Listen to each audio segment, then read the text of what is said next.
Bonjour à tous, dans cette vidéo nous allons corriger le premier QCM sur les transmissions numériques sur fréquence porteuse. Donc on considère un flux numérique de débit binaire D égale 1 kilobit par seconde en modulation 4 ASK. Donc déjà dans un premier temps, avant de commencer à répondre aux questions, on va essayer de comprendre ce qu'est la modulation 4 ASK. Donc 4 ASK, donc c'est 4 amplitude shift keying. Donc c'est une modulation donc sur fréquence porteuse, mais c'est une modulation d'amplitude. Voilà. Et donc le 4 signifie que vous avez 4 niveaux possibles au niveau de l'amplitude. Donc 4 niveaux possibles.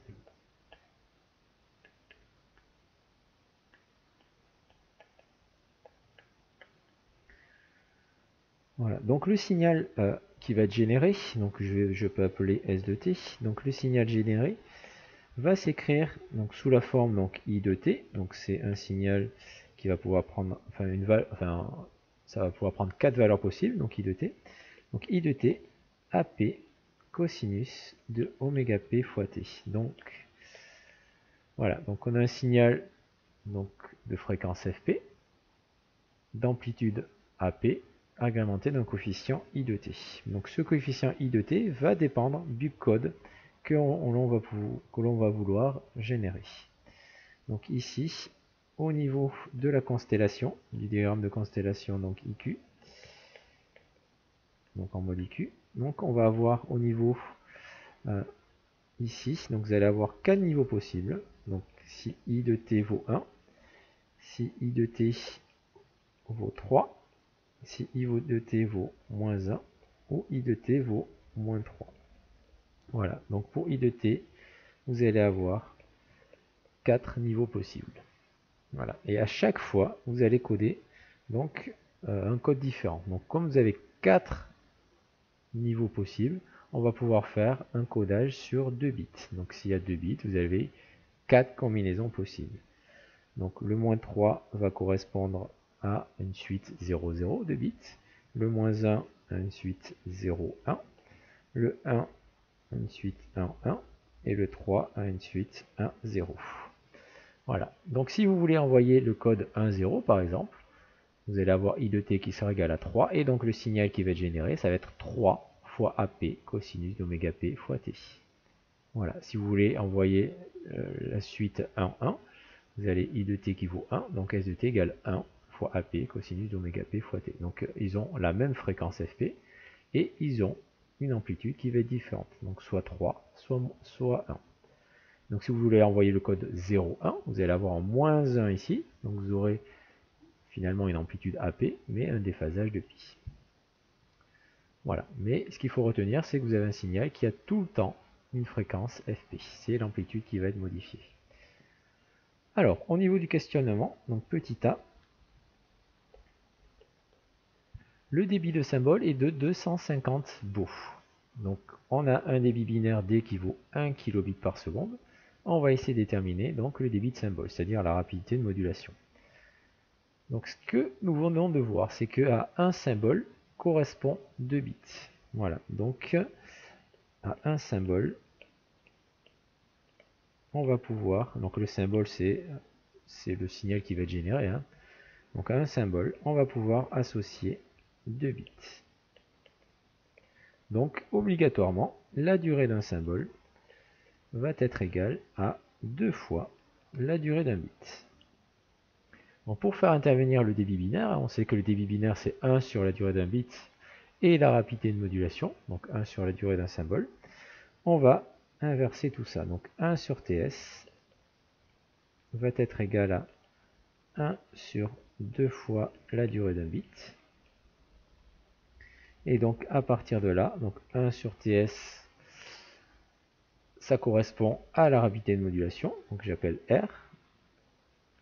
Et 1 sur tb, c'est le débit binaire. Donc nous allons avoir R qui va être égal à le débit binaire divisé par 2. Le débit binaire, il nous est donné, donc c'est 1 kilobit, donc 1000, divisé par 2. Et donc, nous allons pouvoir en déduire la rapidité de modulation.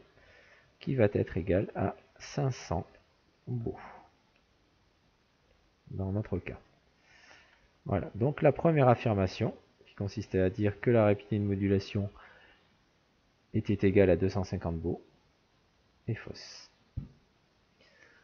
Voilà, donc petit b. Maintenant, donc on va passer à la deuxième partie.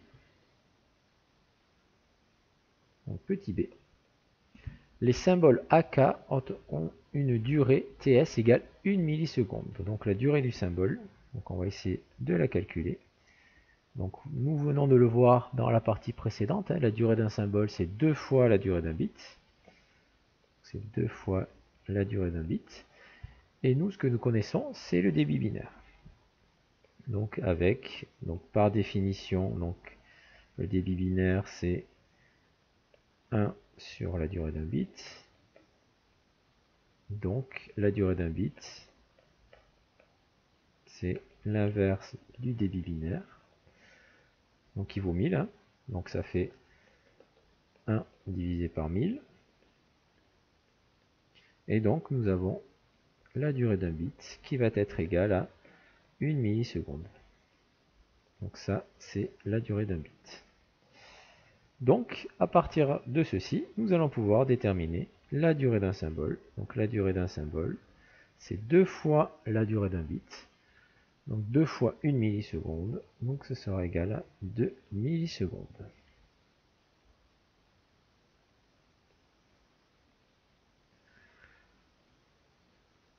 Voilà. Donc la deuxième affirmation, qui consiste à dire que les symboles ont une durée de 1 milliseconde, est également fausse. Ensuite, donc petit c.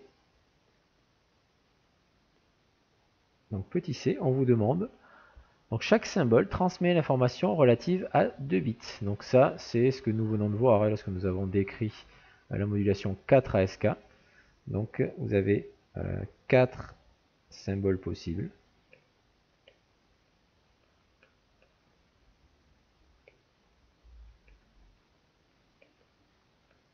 D'accord, donc ça veut dire 4 combinaisons possibles.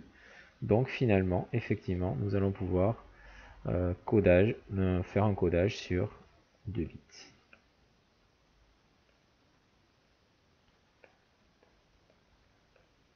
Donc effectivement, la question petit c donc, est exacte.